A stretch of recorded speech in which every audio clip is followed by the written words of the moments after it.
இவ்வளோ பேரும் அதான். நீங்கள் போய் சொல்லுங்கள், அந்த தம்பி கோவப்பட்டால வடநாட்டில் வரவங்களாம் தமிழில் பேசலன்னு சொல்லிட்டு போய் வடநாட்டில் கேட்டு பாருங்க. வறுமை இருந்தால் பிள்ளையை வேலைக்கு கூட்டிகிட்டு போயிடுவான், வறுமை இருந்தால் செங்கச்சோலை கூட்டிகிட்டு போயிடுவான், வறுமை இருந்தால் ஆணி அடிக்கிறது கூட்டு போயிடுவான். உசுரே போனாலும் பிள்ளையை படிக்க வைக்க நினைக்கக்கூடிய அப்பனாத்தா இருக்கிற ஸ்டேட் இதான். ஏன்? why? The final destination for parents here is education. குண்டுமணி தங்கமாவது கழுத்தில் போட்டுக்கணுங்கிற பண்பாட்டு பின்னணியிலேருந்து வந்திருந்தாலும் கூட பிள்ளைக்கு ஸ்கூல் ஃபீஸ் கட்டணுங்கிறதுக்கான மஞ்ச கைத்தை மட்டும் கழுத்தில் போட்டுக்கிற அந்த குண்டுமணி தங்கத்தை அடமான வச்சு பிள்ளைக்கு ஸ்கூல் ஃபீஸ் கட்டுற அம்மா இருக்கிற ஊர் இந்த ஊர். The purpose of education is bigger here. It is not an easy job. You guys can't take these things easy. Social மீடியாவில் விளையாட்டுத்தனமா படிப்பு ஒன்றுமே கிடையாது, உங்களை ஏமாத்துறவனுங்க பக்கம் போகாதீங்க, அவெல்லாம் மக்கு பய. We have to educate ourselves.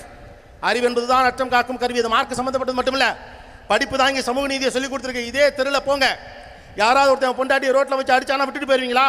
ஏன் பொண்டாட்டி சொன்னாலும் தூக்கி போட்டு தான் மதிப்பா. அதை அப்புறம் பொம்பளை மேலே கையை வைக்கிறேன்னு எது கொடுத்துச்சு இந்த அறிவு? சமூக